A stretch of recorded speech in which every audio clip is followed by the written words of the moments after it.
Kay ganda ng Manila Bay. Nandito tayo ngayon. Ganda ng buhangin. Puti-puti oh. Ang oras dito ngayon sa Pilipinas, alas 6:16 ng umaga. Ganda oh.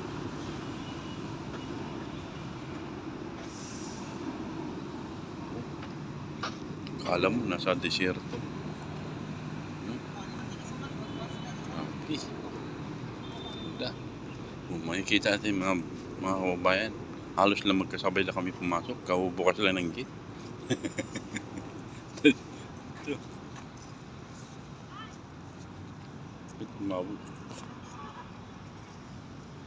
Tumabog bigla. Ganda, linis.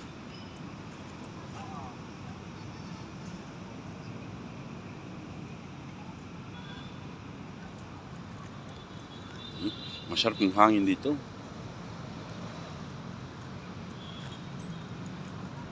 Kung sa lapan pa, parang lechon. Ganda.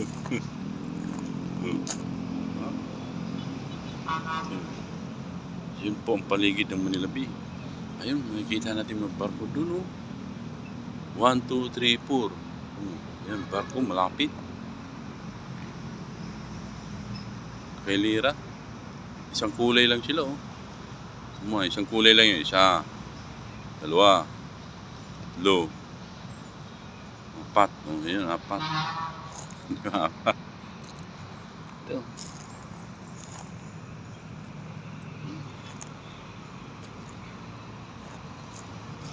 Saka yung alon, mahina siya yung alon no? Hindi masungit yung alon. Ganda.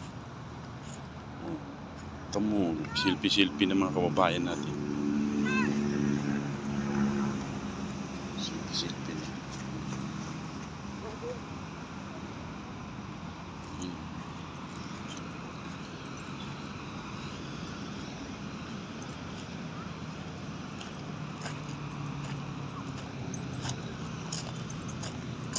Kuhanan ko lang. Ito po yung nakasulat sa batong. Batong malaki. Ito yung nakasulat niya.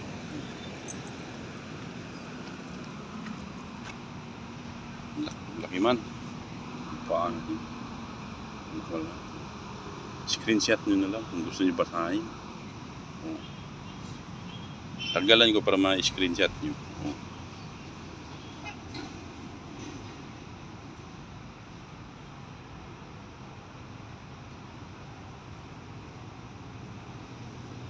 Pwede kayo mag-screenshot. Lalo na mga kababayan natin, mga OFW. Yan po ang mababasa dito sa malaking bato. Yan. Yan, may screenshot na yan kasi pinatagal ko man ang tutok. Hindi mabilis. Tapos ito isa. Yan, nakasulat sa bato. Medyo lumabog na siya.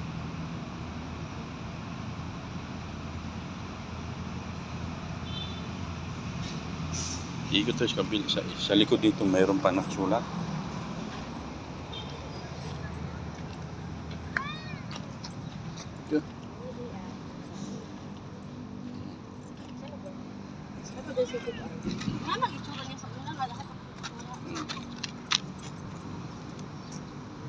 After, yan pong after oh. Yan pong after ng Manila Bay. Bato-bato na malalaki. Bukod yung bato-bato, puro basura. Ay, ito pala. Yung before pala. Yung before pala ito. Sorry. Hindi yung before. Oh. Makikita mo talaga noon, nung hindi pa ginagawa yung Manila Bay, ay makikita mo malaking bato. Malalaking bato dyan. Sa may gilid. Malalaking bato. Tapos ito yung kanya, mga basura dati. Yan mga basura ng Manila Bay, yung before niya, yan before oh. The Manila Bay before. Oh, dami yung before. Kaya mabaho yung Manila Bay noon. Pero ngayon, mabango man siya. Parang amoy dalaga. Ganyan. Kaya mabaho siya dati kasi puro basura. Bukod sa basura, burak pa siya, mga burak. Ang ganda kasi pag-linis nito. Kasi bago yan siya tinambakan ng buhangin, nakikita ko dito, may isang bako at saka isang barge na hinukay man yan. Tapos yung burak tinanggal. Tapos, di ba nakikita niyo buhangin na kuan dito dati? Tinambakan siya ng buhangin. Kaya hindi mabaho yung tubig dyan. Kahit na yung bato na lumot, mabango may lumot yan. Amoy asin. Kaya yan, napakaganda. Kaya pag nandito ka sa loob ng Manila Bay, mabango talaga siya. Hindi mo na kailangan mag-face mask, hindi mo na kailangan magtakip ng ilong.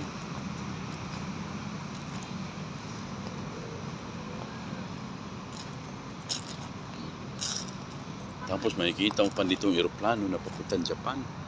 Ayun, baka nandiyan si Pating. Ayan o. Plano. Puntang Japan man yan. Ay, puntang Japan. So, susunduin niya si Pating doon.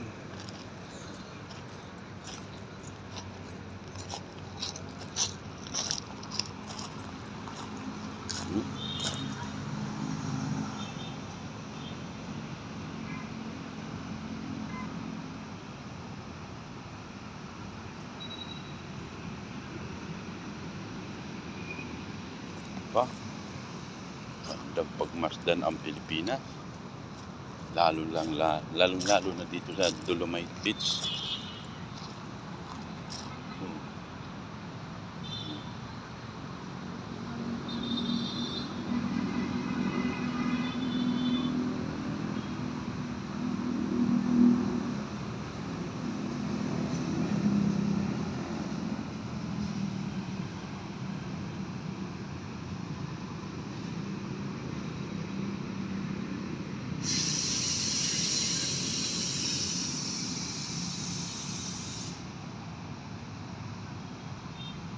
Ganda ng view.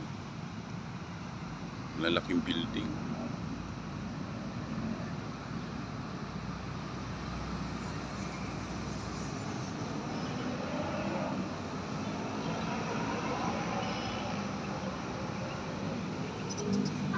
Ayan. Hanggang dito na lang, 8 minutes.